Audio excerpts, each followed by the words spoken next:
본문 2, 3절에 기도를 계속하고 기도에 감사함으로 깨어있으라. 또한 우리를 위하여 기도하되 하나님이 전도할 문을 우리에게 열어주사 그리스도의 비밀을 말하게 하시기를 구하라. 내가 이 일 때문에 매임을 당하였노라 했습니다. 여기서 바울은 기도를 계속하라고 합니다. 또한 기도에 감사가 있어야 한다고 합니다. 그리고 기도에는 깨어있는 것이 필요하다고 했습니다. 이렇게 계속 기도하고 감사와 함께 깨어서 기도해야 할 이유는 사도들에게 전도할 문이 열리고 그리스도의 비밀을 말하게 하기 위해서라고 했습니다. 그러므로 성도들이 교회에 주로 집중적으로 해야 할 기도가 전도할 문이 열리고 그리스도의 비밀을 말할 수 있게 해달라는 것입니다. 이렇게 전도할 문이 열리고 그리스도가 전파되도록 하는 기도 제목은 우리가 항상 기도하고 낭망치 말고 끈기 있게 집중 기도해야 할 제목인 것입니다. 그래서 우리는 전도의 문과 그리스도 전파를 위해 데살로니가전서 5장 17절에 쉬지 말고 기도하고 에베소서 6장 18절에 항상 성령 안에서 기도하라 했습니다. 로마서 12장 12절에는 환난 중에 참으며 기도하라 했습니다. 그러면 어떻게 해야 기도를 잘할 수 있겠습니까? 먼저 기도는 하나님과 대화하는 것이라고 여겨야 합니다. 대화는 사람이 살아가는 데 있어서 매우 중요한 요소입니다. 대부분의 사람들이 행복한 가정을 이루는 데 있어 필수적인 것을 대화라고 말합니다. 서로 대화가 통해야 된다는 것입니다. 대화가 안 되면 소통이 되지 않아 서로의 사이가 점점 나빠질 수밖에 없습니다.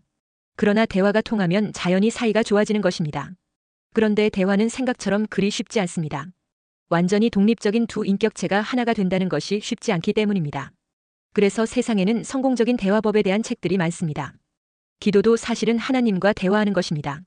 그리고 하나님과 대화하는 것에도 좋은 대화법과 좋지 않은 대화법이 있습니다. 그러면 하나님과 기도로 대화할 때는 어떻게 하면 좋을까요? 먼저 하나님께 나아가 기도로 대화하는 것을 우선적으로 하는 사람이 되어야 합니다. 우리가 세상을 살아가다 보면 수많은 일을 겪게 됩니다. 그런데 그때마다 그 모든 일을 가장 먼저 하나님께 가지고 나아가 말씀드리고 상의한다는 것은 곧 우리가 하나님을 가장 신뢰한다는 믿음의 증거인 것입니다. 그런데 여기서 기도가 습관이 되어 있지 않으면 기도하는 것을 잊어버리게 됩니다.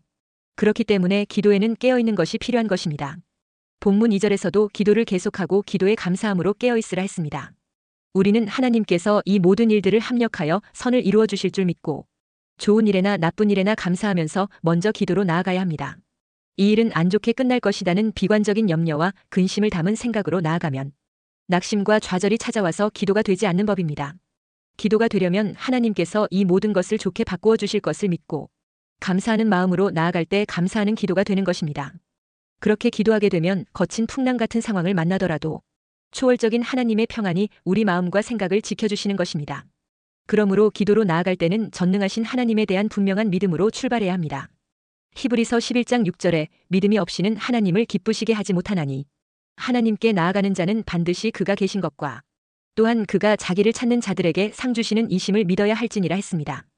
기도하는 사람은 하나님이 참 주권자 되심을 믿을 때 기도에 적극적으로 나아갈 수 있는 것입니다. 하나님은 천지 만물을 창조하시고 주관하시는 분입니다. 그러므로 하나님은 이 세상 어떤 문제든지 주관하시는 분이십니다. 마태복음 10장 29절에 참새 2마리가 한 아사리온에 팔리지 않느냐.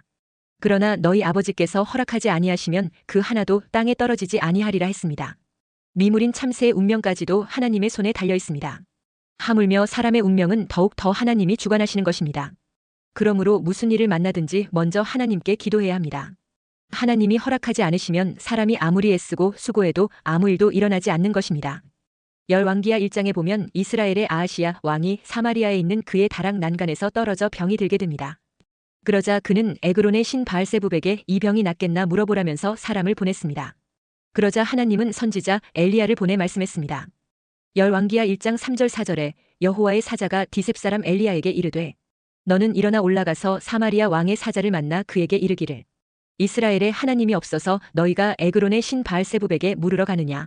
그러므로 여호와의 말씀이 내가 올라간 침상에서 내려오지 못할지라 내가 반드시 죽으리라 하셨다 하라. 엘리야가 이에 가니라 했습니다. 사람의 운명은 우상신이 결정하는 것이 아니고 여호와 하나님께서 결정하시는 것입니다. 그러므로 문제가 생기면 바로 하나님께 나아가 묻고 은혜를 청해야 하는 것입니다.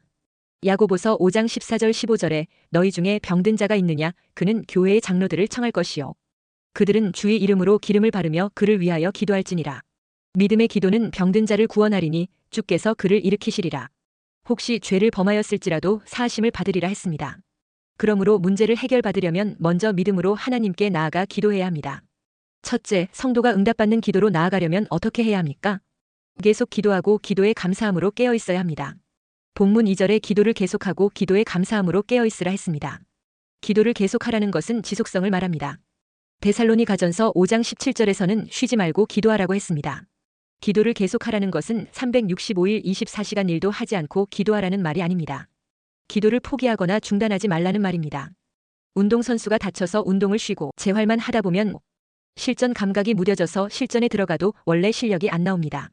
이미 감각이 떨어졌기 때문에 원래 페이스로 끌어올리기 위해서는 많은 노력이 필요합니다. 그와 같이 뭔가를 쉰다는 것은 리듬이 깨질 수밖에 없습니다. 마찬가지로 기도도 그렇습니다. 기도를 잠깐이라도 쉬면 가장 먼저 나타난 것이 금방 세상적 모습이 드러나게 됩니다. 말이나 행동이 달라지게 되어 있습니다. 마태복음 26장에 베드로를 보세요. 그는 예수님의 수제자입니다. 예수님은 지금 십자가 지는 문제를 앞두고 겟세마네 동산에 가서 기도하게 됩니다. 그러자 예수님은 베드로와 야고보와 요한을 데리고 함께 기도하자고 하면서 동행했습니다. 예수님은 정해진 기도 장소로 나아가 기도하시면서 뒤에 제자들을 두시며 그동안 함께 기도하며 깨어 있으라고 그들에게 당부했습니다. 그런데 예수님이 기도하러 나아간 이후 3명의 제자들은 금방 잠들어 버렸습니다. 예수님 기도하신 후 제자들이 기도하고 있나 확인하러 오셨는데 자고 있으니까 예수님은 3번이나 와서 깨웠습니다. 그러나 여전히 그들은 피곤한 육신을 못 이기고 잠에 취해 기도하지를 못했습니다. 문제는 기도하지 못한 결과 어떤 일이 벌어졌는가 하는 것입니다.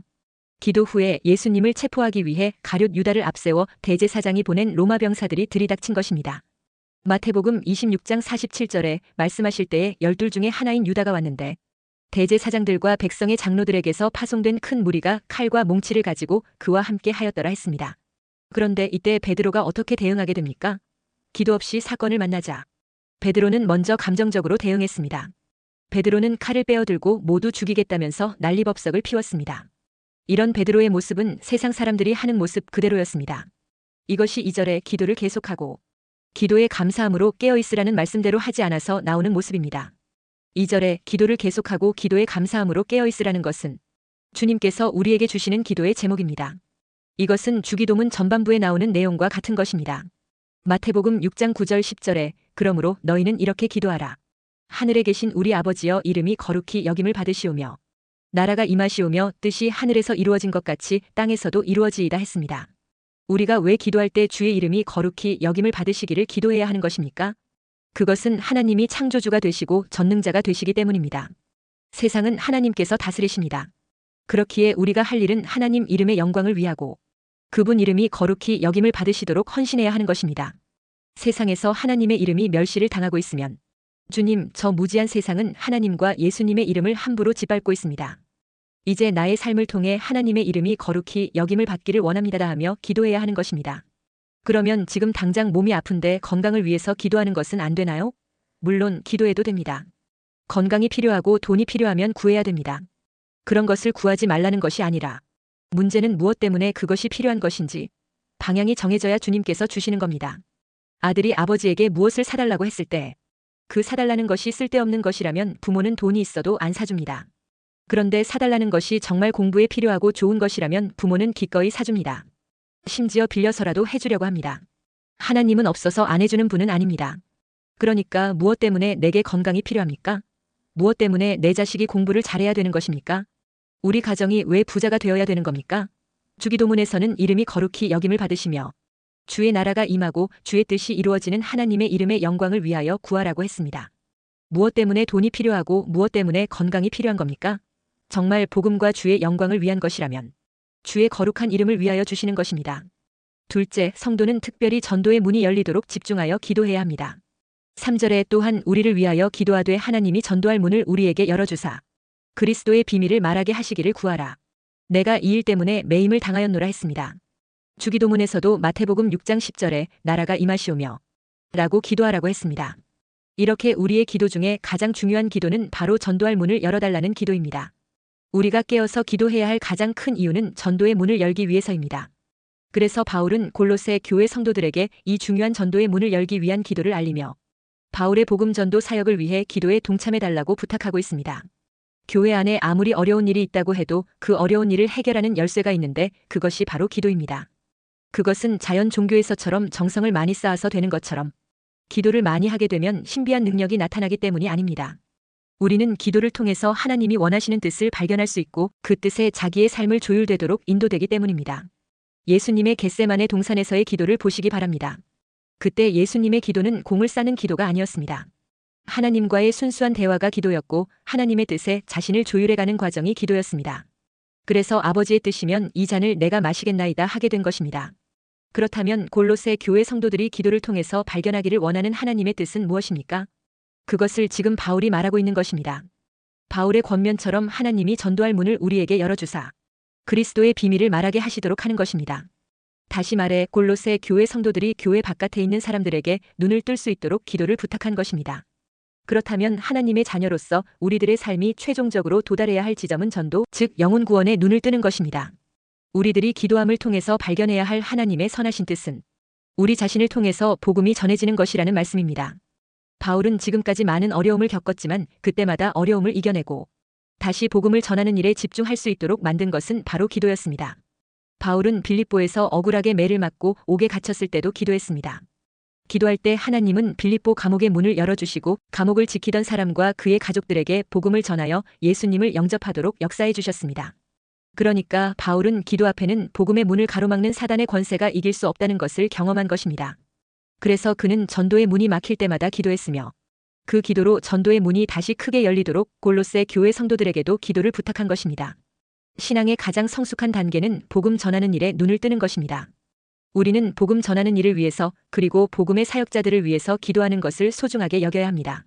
하나님은 그런 기도를 통하여 전도의 문을 여시기를 기뻐하시는 분이십니다. 전도의 문이 열려서 흑암에 앉은 자들이 복음의 빛을 보는 것이 하나님의 기쁘신 뜻입니다. 그러므로 우리가 그런 기도를 하기 시작하면 하나님께서는 복음을 막는 흑암의 세력을 무력화시켜 주시는 것입니다. 그것이 바로 빌립보 감옥에서 일어났던 놀라운 복음의 역사였던 것입니다. 우리가 전도의 문이 열리도록 합심하여 함께 집중적으로 기도에 동참해야 할 이유는 영혼 구원은 곧 마귀와의 치열한 영적 전투이기 때문입니다.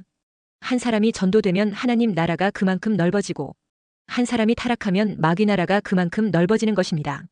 그러므로 기도는 영적 영토를 차지하기 위한 치열한 전투인 것입니다. 이 전투에서 기도하고 전도하는 것은 우리가 해야 할 일입니다. 그러면 하나님은 이기게 해주십니다. 그러므로 기도하고 전도하는 이 영적 싸움은 우리가 해야 할 몫이라는 것을 명심해야 합니다. 하나님은 그 기도를 받으시고 그리고 이기게 해주시는 것입니다. 우리가 영혼 구원의 치열한 영적 전투에서 마귀에게 잡혀있는 영혼들이 해방되고 구원받기까지 우리가 해야 할 일은 끈기 있게 계속 기도하는 것입니다. 기도 중에 최고의 기도는 회방과 시험과 장애물이 있어도 포기하지 않고 끈질기게 기도하는 것입니다. 말세에는 끈기 있게 기도하는 사람이 승리하게 됩니다. 어떤 어려움이 막아도 낭망하지 않고 끈기 있게 계속 기도하는 믿음이 말세에 필요한 믿음입니다. 미국에서 어떤 사람이 전도지를 들고 축호 전도를 하고 있었습니다. 하루는 어느 집 문 앞에 서서 문을 두드렸습니다. 그런데 아무 대답이 없었습니다. 잠시 후 또 문을 두드려 보았습니다. 역시 대답이 없었습니다. 세 번째로 두드려 보았으나 허사였습니다. 아무도 없다고 생각하고 문틈으로 전도지를 밀어넣고 다음 집으로 가려고 발걸음을 떼었습니다. 그런데 그 자리를 떠나려는 순간 갑자기 성령님께서 마음속에서 계속해서 문을 두드려 보라는 것입니다. 그래서 전도자는 다시 계속 문을 두드렸습니다. 한참 만에 갑자기 문이 열리면서 험상 굳은 얼굴의 사람이 나타나더니 뭐요? 하며 퉁명스럽게 쏘아붙였습니다. 전도자는 그 순간 몹시 당황했습니다. 그렇지만 정신을 차리고 선생님 이 전도지를 읽어보십시오 하고 전도지를 그 사람에게 건네주었습니다. 그는 전도지를 낚아채듯이 받아들고는 집 안으로 들어가 버렸습니다. 그런데 이게 웬일입니까? 그것으로 끝나지 않았습니다. 그날 전도자가 전도를 마치고 집으로 돌아왔는데 전화가 왔습니다. 받고 보니 전도지를 받은 그 사람이었습니다. 그리고 빨리 다시 와달라고 했습니다. 그래서 그 집으로 급히 달려갔습니다. 그러자 그 사람이 보여줄 것이 있다며 그 전도자를 방으로 인도했습니다. 그 방 천장에는 밧줄이 매달려 있었습니다. 그 사람이 자초지종을 설명했습니다. 사실 아까 전도자가 문을 두드릴 때 그 사람은 자살을 하려고 준비하고 있었다는 것입니다. 목에 밧줄을 막 걸려는 순간에 문을 두드리는 소리가 들렸던 것입니다. 계속 그 소리가 신경이 쓰여 문 두드리는 사람이 간 다음에 죽자고 생각하고 기다렸다고 합니다. 그러나 계속 문을 두들기는 소리가 시끄럽게 들려오자 귀찮았지만 누군지 만나보기나 할 생각으로 방에서 나와 문을 열었습니다. 이때 전도지를 받았던 것입니다. 전도지를 받아들고 방으로 들어오다가 그것을 읽게 되었고 감동이 되어 그 전도지를 읽고 또 읽었다고 합니다. 그래서 그는 결국 자살을 포기하게 되었다는 것입니다. 그 사람은 죽음의 순간 전도지 한 장으로 살았던 것입니다. 그리고 예수 그리스도를 믿기로 결심하고 그 전도자에게 전화를 한 것입니다. 성도 여러분, 오늘날도 예수 그리스도를 모른 채 수많은 사람들이 죽어가고 있습니다. 사단은 우리를 속입니다. 죽음이 문제의 해결책인 것처럼 거짓말을 합니다. 그렇게 해서 사람들을 지옥으로 보내려고 합니다. 죽음이 문제 해결책이다. 죽으면 끝이다고 속삭입니다. 그러나 죽음이 결코 끝이 아닙니다. 히브리서 9장 27절에 한 번 죽는 것은 사람에게 정해진 것이요 그 후에는 심판이 있으리니 했습니다. 무책임하게 스스로 죽음으로 모든 것을 끝내버리면 편할 줄로 알지만 끝이 아니라 인생에 대한 총결산이 기다리고 있습니다. 그러므로 우리는 복음을 전해야 합니다. 그 복음으로 우리는 사람을 구해야 합니다. 그러나 전도가 그렇게 쉽지는 않습니다. 당장 눈앞에 열매가 보이지 않습니다. 그렇다 할지라도 포기하지 말고 끈기 있게 전도해야 합니다. 그러면 하나님은 우리를 통해서 당신의 백성을 구원해 내시는 것입니다. 셋째, 성도는 기도와 삶이 연결이 되도록 사는 것이 중요합니다. 기도와 믿음의 말과 행동이 일치될 때 큰 능력이 나타납니다. 5절에 외인에게 대해서는 지혜로 행하여 세월을 아끼라 했습니다. 바울이 골로새 교회 성도들에게 기도를 요청하고 나서 어떻게 살아야 하는가 하는 삶에 대해서도 말씀하고 있습니다. 그러므로 기도했다면 나의 현재 삶을 돌아보라는 것입니다. 우리가 계속 기도하며 하나님 앞에 잘하고 있는 것 같지만 생활인 삶이 올바르지 못하면 그리스도인으로서 욕먹는 일입니다. 그러면 우리가 어떻게 살아야 하겠습니까? 5절에 외인에게 대해서는 지혜로 행하여 세월을 아끼라 했습니다. 여기서 외인은 누구입니까? 이방인으로 아직 구원받지 못한 자, 즉 세상에 속한 자를 말합니다. 그들에게 복음을 전할 때 마치 소금으로 맛을 내는 것처럼 대답할 수 있도록 지혜로 행하라고 했습니다. 하나님을 전혀 알지 못한 외인들에게 복음을 전할 때 지식적인 말씀을 가르쳐서 전도하는 것이 좋겠습니까? 아니면 삶을 통해 보여주는 것이 좋은 방법이겠습니까? 일반적으로 삶을 통해 보여주며 관계를 맺은 사람들이 전도되는 경우가 많습니다.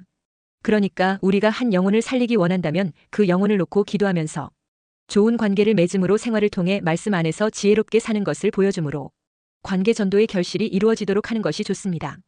우리가 전도의 문을 잘 열려고 하면 지식이 있는 사람보다도 지혜로운 사람이 되기를 힘써야 합니다. 성경은 지식보다 지혜가 더 위대한 힘이 있다고 가르쳐줍니다. 그리고 6절에 너희 말을 항상 은혜 가운데서 소금으로 맛을 냄과 같이 하라. 그리하면 각 사람에게 마땅히 대답할 것을 알리라 했습니다.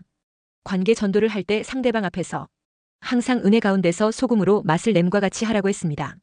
그러니까 은혜로운 말을 하라는 것입니다. 소금은 음식을 만드는데 필수 요소입니다. 소금을 치지 않으면 음식에 맛이 없습니다. 그런데 바울은 말을 소금에 비유했습니다. 왜 그럴까요?